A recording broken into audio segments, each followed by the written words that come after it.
अंबे सिंह जी, राधा वल्लभ जी। श्री हरिवंश महाराज जी।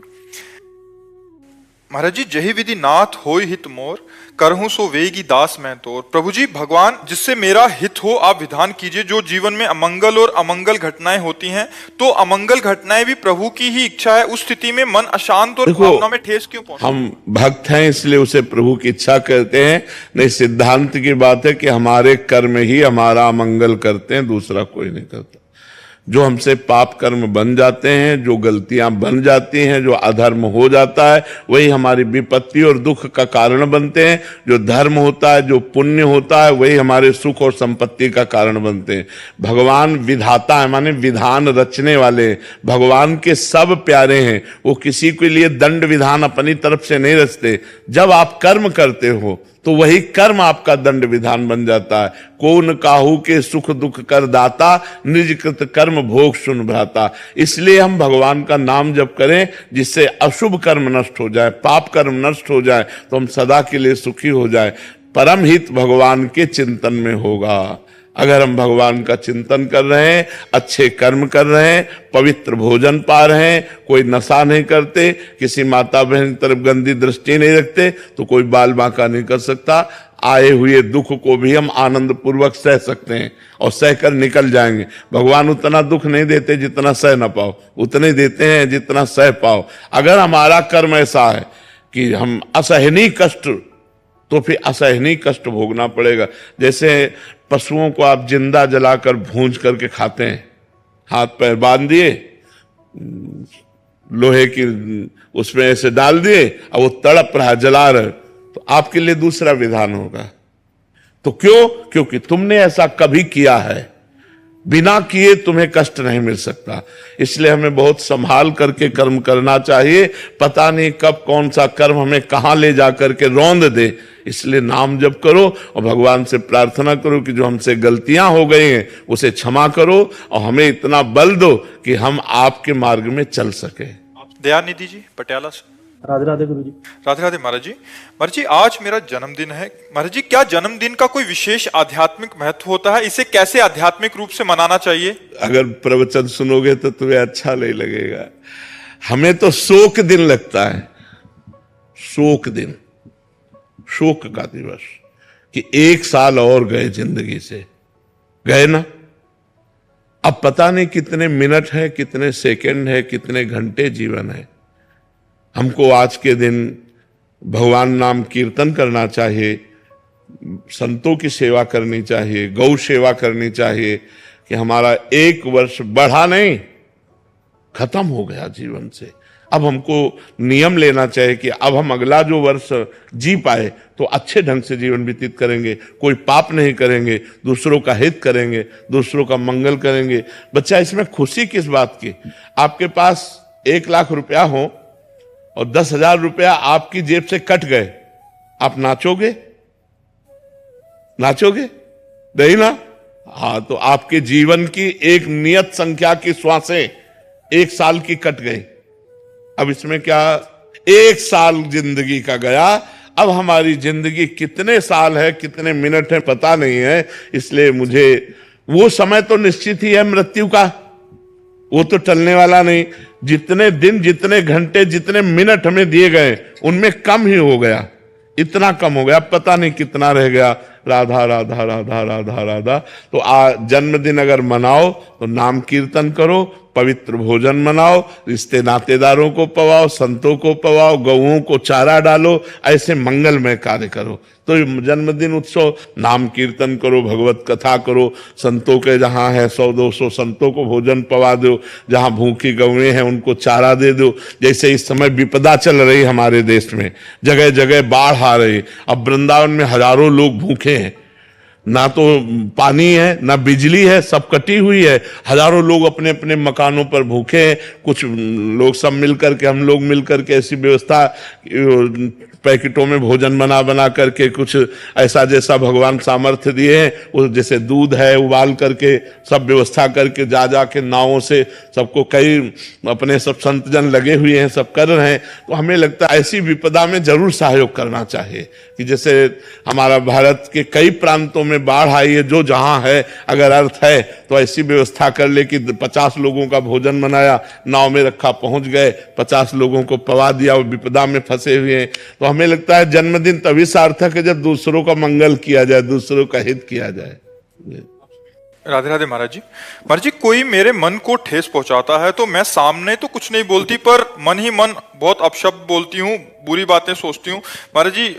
बाद में बहुत बुरा लगता है। और महाराज जी, इससे क्या मेरा पाप बनता है महाराज जी? और नहीं, को फिर मन बाद का में तो चुभता है। पाप नहीं बनता, लेकिन जलन तो होती है आपको, जलन तो होती है ना आपको। और आपका मन गलत संस्कारों में जा रहा है ना, कि इसका पतन हो जाए, इसका ये हो जाए, इसका ये हो जाए, तो वो गलत चिंतन जो हो रहा है उसका होगा कि नहीं होगा, वो आपका पतन कर देगा, वो आपको गिरा देगा। इसलिए जब कोई हमको कटु शब्द बोले तो हमें भगवान की तरफ चिंतन करना चाहिए कि ये कोई हमारा पाप है जो सामने वाला हमें पवित्र करने के लिए कटु व्यवहार कर रहा है। राधा राधा राधा राधा राधा, मन कह रहा नहीं है बुरा, राधा राधा, हमसे कोई गलती हुई तभी ये व्यवहार हमसे हो रहा है। कौन काहू के सुख दुख कर दाता, निज कृत कर्म भोग सुन भ्राता। भक्त हैं, आध्यात्मिक मार्ग में चलने वाले हैं, हमें विवेक के द्वारा अपने को बचा लेना चाहिए, विवेक के द्वारा शांत होकर निकल जाना चाहिए। जब एकांत में मन हमारा इधर उधर करे, उस समय नाम जप के द्वारा उसे रोकना चाहिए। राधा राधा राधा, नहीं नहीं भाई, मेरा ही कर्म ऐसा है, राधा राधा राधा राधा, ऐसे। राधे राधे महाराज जी। महाराज जी, मुझे झूठ बोलने की बहुत आदत है। यदि कोई परिस्थिति में मुझे गलती मेरे से हो जाती है और कोई कलिकाल का एक प्रभाव है, कलिकाल का प्रभाव है। झूठे लेना, झूठे देना, झूठे भोजन, झूठ चबेना, इसका प्रभाव है मिथ्या, तभी आप पर अधिकार करेगा। झूठ पर कलयुग का अधिकार है। तो प्रायः देखो, झूठ बोलने में मतलब बड़े बड़ों से जब कोई गलती हो जाती है तो उसे छिपाने के लिए सैकड़ों झूठ बोल देते हैं, और उस झूठ को सत्य साबित करने के लिए और झूठ बोलना पड़ता है। वो झूठा ही झूठ बात बनती। वैसे सत्य बोलना परम मंगलकारी है, पर बड़ा कठिन है। ये आप ही का विषय नहीं है, ये हम सबका विषय है, ये हम सबका विषय है कि किसी भी बात को तुरंत बनाने के लिए हमें लगता है झूठ से बन जाएगी। किसी एक परिस्थिति में एक विषय में मैं गलती हो गया था, लेकिन उसके किसी ने मेरे ऊपर ये डाला, मतलब ये दिखा दिया थी आप गलत है। वो गलत को मुझे उससे उस परिस्थिति में भागने के लिए और झूठ बोला। हाँ, वही कह रहा हूँ। पर कभी कभी बहुत सेल्फिश भी हो जाता। हाँ, ऐसा हो जाता है, ऐसा हो जाता है। कभी कभी ऐसी गलती हो जाती है जो पता है कि गलती हो गई, लेकिन उस गलती को छुपाने के लिए फिर और गलतियां करनी पड़ती हैं, झूठ बोलना पड़ता है। पर अगर हम पहली गलती ना करते तो हम झूठ पर विजय प्राप्त कर लेते, लेकिन पहली गलती ने हमको झूठ बोलकर बचा लिया, तो अब दूसरी गलती आराम से हो जाएगी और सैकड़ों गलतियां झूठ से बनती रहेंगी। तो कहीं ना कहीं अगर हम गलत आचरणों से बचे, गलत संग से बचे, गलत व्यवहार से बचे, तो हम झूठ पर काबू पा सकते हैं। तो बड़े बड़ों से झूठ बोलना आ जाता है, ऐसा वो कई तरह का झूठ हो जाता है। और हृदय हमारा कह रहा है कि हम गलत हैं, लेकिन वाणी हमारी स्वीकार नहीं करती, क्योंकि वाणी से हम बचना चाहते हैं। हृदय अगर पवित्र हृदय है तो वो तो मतलब अंदर कचोट रहा है कि यार मैं गलत हूं, मैं गलत हूं, मतलब अंदर से भी एक शांत नहीं होता। हाँ, शांत, लेकिन बाहर ऐसा ही एक ऐसा शांत, मतलब सच के सब पहले बार ही सच के सब बोल सकते। ये कह रहे हैं कि महाराज, इनका कुल मिला के प्रश्न कि झूठ बोलना और स्वार्थी बनने से मैं मुक्त होना चाहता हूँ, अभी मेरे अंदर कमी है, इनको दिखता नहीं है। आपके अंदर अभी वो परमाणु है जो आप मुक्त हो सकते हो। अगर परमाणु ना होते तो ये बात ही आपके अंदर ना आती, आप हर्षित होते। लेकिन आप सच्चे आदमी हैं, आप अच्छे हृदय के आदमी हैं, जो आप इस गंदगी को बर्दाश्त नहीं कर रहे। भगवान का आश्रय लीजिए और नाम जप कीजिए, वही बल देंगे। नाम जप में अपार बल है, अपार बल है। आप नाम जप करिए और भगवान का आश्रय लीजिए। बड़ा पवित्र हृदय है जो आपका, ये ऐसी बात आती है, ये पवित्र हृदय से आती है। को बर्दाश्त नहीं हो रहा, जो हमसे गलती हो रही हमें बर्दाश्त नहीं हो रही। बहुत पवित्र हृदय, आप आगे बढ़िए। कभी कभी बड़े सज्जनों से भी गलती हो जाती है। आप सज्जन पुरुषों में हैं, आप दुर्जन पुरुषों में नहीं है। इस गलती को धीरे धीरे छोड़ने का प्रयास कीजिए। ये जो हम बोल रहे हैं यही आपको छुड़वाएगी भी। जो बोल रहे हैं तो ये छुड़वाएगी भी, ये आपके अंदर उत्साह पैदा करेगी, आपको बल देगी। संतों की वाणी में बल होता है, वो बल देगी। और ये कि आप सज्जन पुरुष हैं तो आप सज्जन बन जाएंगे, जो दुर्जनता है वो भी हट जाएगी। आप चलो इस पर। राधे राधे महाराज जी। महाराज जी, भगवान पर अटूट विश्वास है और नाम जब भी निरंतर चल रहा है, किंतु जब जीवन में कठिन परिस्थिति आती है तो ईश्वर के ऊपर विश्वास के साथ साथ जीवन समाप्त करने का या सब छोड़कर सिर्फ भगवान की शरण में रहने की आकांक्षा होती है। महाराज जी, ऐसे में इस परिस्थिति में क्या करना? निरंतर नाम चल रहा है, अभी हमें संशय है, क्योंकि निरंतर जब चलने लगेगा तो कुछ स्थिति आ जाती है। हम लोग उसी मार्ग के पथिक है ना, इसलिए एक स्थिति आ जाती है। कोई भी विपत्ति हमें परास्त नहीं कर सकती, कोई भी दुख हमको उदास नहीं कर सकता, क्योंकि नाम चल रहा है। जब ज्यादा कष्ट होता है तो ज्यादा भजन होता है, शांत। जब ऐसा लगता है शरीर छूट तो नहीं जाएगा तो एकदम भगवदाकार वृत्ति, भगवान आ रहे हैं। तो निरंतर भजन शब्द से हम कह रहे हैं कि इस पर सुधार करो। निरंतर अभी नहीं हो रहा है। जिस दिन अव्यावृत भजनात् अखंड भजन होने लगेगा तो स्थिति आ जाएगी। अटूट विश्वास जब है तो टूट कैसे सकता है? कुछ भी हो, जोई जोई प्यारो करे सोई मोहि भावे। अब कुछ भी हो, अब क्या, जब आपसे प्यार किया फिर हम क्यों किसी से शिकवा करें? भगवान अब तुम जैसा चाहो वैसा खेलो, जैसा चाहो वैसा विधान करो, मैं उसी में राजी रहूंगा जैसे तुम मुझे रखना चाहते हो। मस्त नाम जब चल रहा है तब ये मस्ती आएगी, नहीं ऐसे नहीं आएगी। नाम जब चल रहा है तो ये मस्ती आएगी, नहीं मस्ती नहीं आ सकती। इतनी विपत्तियां मनुष्य जीवन में, इतना संघर्ष है कि कदम कदम ऐसा लगता है यार अब खुशी हुई, और अगला कदम इतने दुख में पड़ जाता है कि लगता है कैसे निकल पाऊंगा इस दुख से। तो फिर एक सुख का प्रकाश आता है, फिर एक ऐसी समस्या आ जाती है, फिर ये पूरा जीवन चलता रहता है, ये पूरे जीवन। और ये सोचना कि शरीर को मिटा दें, ये कोई समस्या का हल नहीं है। शरीर मिटा देने से एक महापाप बन जाएगा और वो हमारी दुर्गति कर देगा। तो ये जो लोग सोचते हैं कि मैं कर लूं समस्या का समाधान हो गया, बिल्कुल नहीं। भारी समस्या मोल ले ली, आगे तुम्हें परिणाम पता नहीं, इसलिए आप तो कभी कोई निदान है ही नहीं। हमको लड़ना चाहिए, संघर्ष करना चाहिए।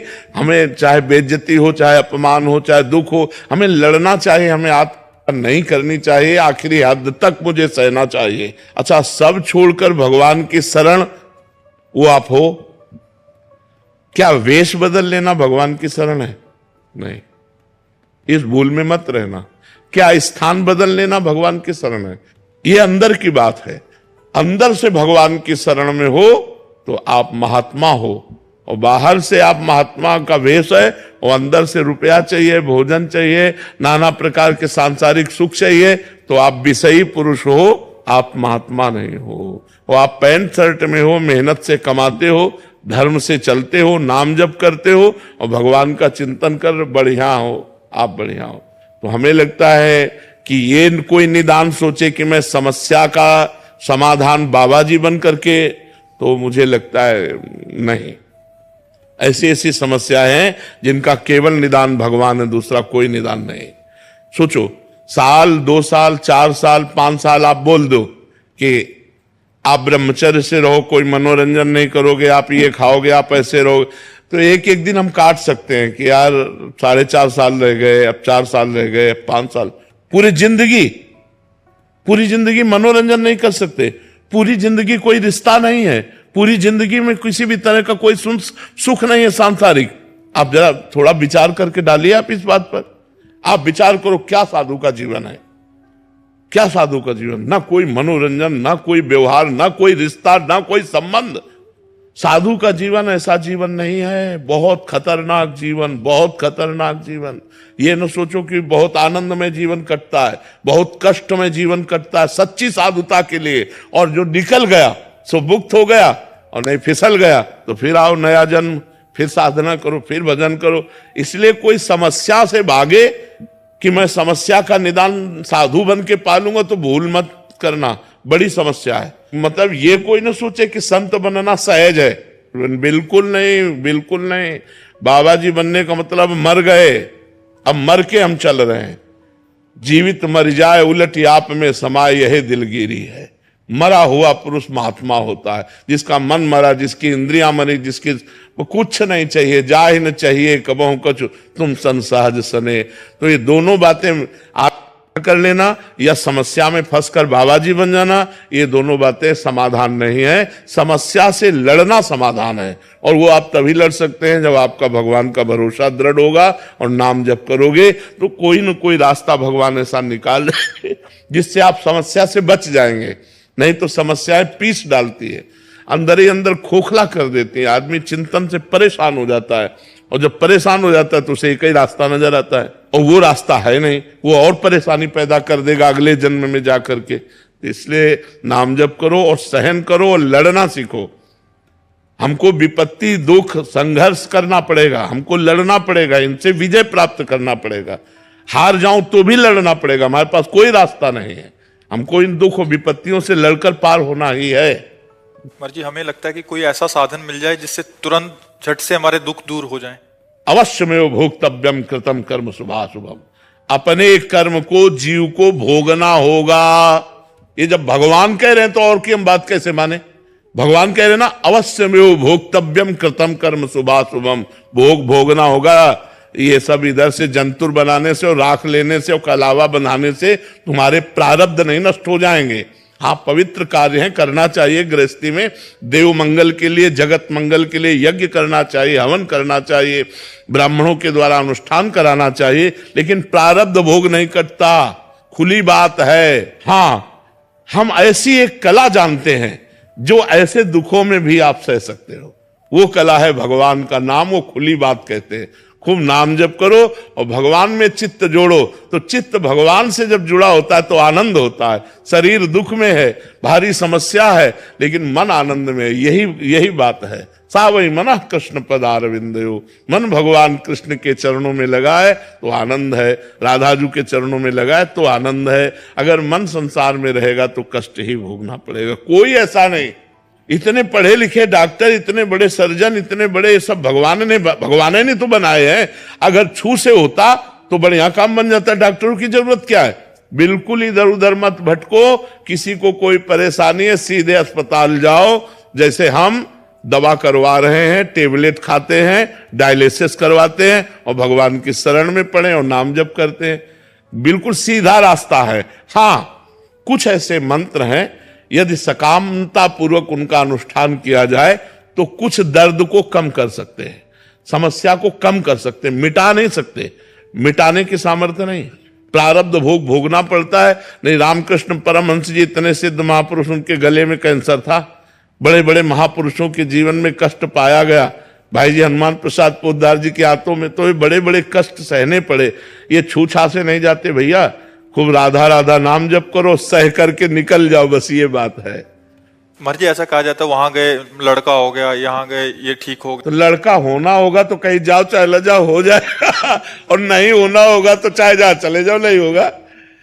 वो संयोग होता है। जैसे देखो, आपका कोई काम नहीं बन रहा था, आप हमारे पास आए, अब वो संयोग बन गया आपके कर्म का और काम हो गया। बोले जय बाबा की। वो प्रेमानंद से नहीं बना, वो तुम्हारे कर्म का संयोग था, वो तुम्हारे कर्म का संयोग था। बिल्कुल समझिएगा, ये नौटंकी नाटक नहीं, खुली बात है। आपका कर्म आपको सहयोग दिया तो आपका काम बन गया। आपका कर्म आपको सहयोग नहीं देगा तो काम नहीं बनेगा। एक हमारे जीवन की धारा है, उसमें दुख सुख दोनों किनारे हैं। हमारा जीवन इसमें होता हुआ जाएगा, कभी सुख कभी दुख, कभी सुख कभी दुख, ऐसा चलता रहेगा। कोई मिटा नहीं सकता यार, हमारी समझ में नहीं आता। तो महात्माओं के पास क्यों जाना चाहिए महाराज जी? सुकृत बढ़ते हैं, बुद्धि शुद्ध होती है, प्रारब्ध को सहने की सामर्थ्य आती है, आगामी हमारे जो कर्म हैं वो सुधर जाते हैं, पीछे के जो कर्म हैं वो भस्म हो जाते हैं, प्रारब्ध भोगने की सामर्थ्य आती जी हमें तो लगता है हमारी मनोकामना पूरी हो जाएगी, चलो चलते हैं एक बार तो, क्योंकि हर कोई प्रार्थना तो करता ही है महाराज जी, 100 में से 50 तो करते होंगे हाँ मैं पास हो है। तो जाऊं। ये कर्म है कि नहीं है? ये भी तो एक कर्म है। उनका सत्कर्म बना, वो नंगे पैर चल करके आ रहे हैं या जूता पहन करके आ रहे हैं या किस भावना से आ रहे हैं, और भावना से आए और संत दर्शन की कामना की, तो ये कर्म भी तो बना उनका। इस कर्म से उनको लाभ नहीं मिलेगा। मान लो संत दर्श को चालिए तज माया अभिमान, जीव जीव पग आगे बढ़े कोटिन यज्ञ समान। तो कोई आ रहा है 1000 कोस से, कोई 500 कोस से सवारी में धक्का खाते हुए ऐसे, और रोड में किनारे खड़ा है रात्रि भर, तो ये उसका तपस्या नहीं बनी, ये उसका परम पवित्र कर्म नहीं बना। अब ये कर्म कामना पूर्ण कर दे तो प्रेमानंद उसमें कहाँ है? ये उसका कर्म है, ये उसकी मेहनत है, ये उसकी भावना है, ये उसकी श्रद्धा है, ना कि हम है। अब उसको लगेगा कि हम प्रेमानंद के दर्शन के हमारा काम बन गया। नहीं, तुम्हारी मेहनत, तुम जो सैकड़ों किलोमीटर चल करके आए और खड़े रहे घंटों, और फिर इसके बाद दर्शन हुआ, तुम्हें आनंद लगा, ये तुम्हारा कर्म तुमको सुख दे रहा है। नहीं तो देखो, अगर हमारा कर्म बिगड़ जाए तो हम कह रहे हैं फिर हमको कोई सुख नहीं दे सकता। हमारा कर्म, संतों के पास जाना, संतों की दंडवत करना, उससे पाप नष्ट होते हैं, पुण्य बढ़ते। संत दरस जिमि पातक टरई, पाप नष्ट हुए तो दुख का नाश हुआ, सुख बढ़ा। ये तो सिद्धांत है, इसमें कोई चमत्कार थोड़ी है, ये तो सिद्धांत है ऐसा।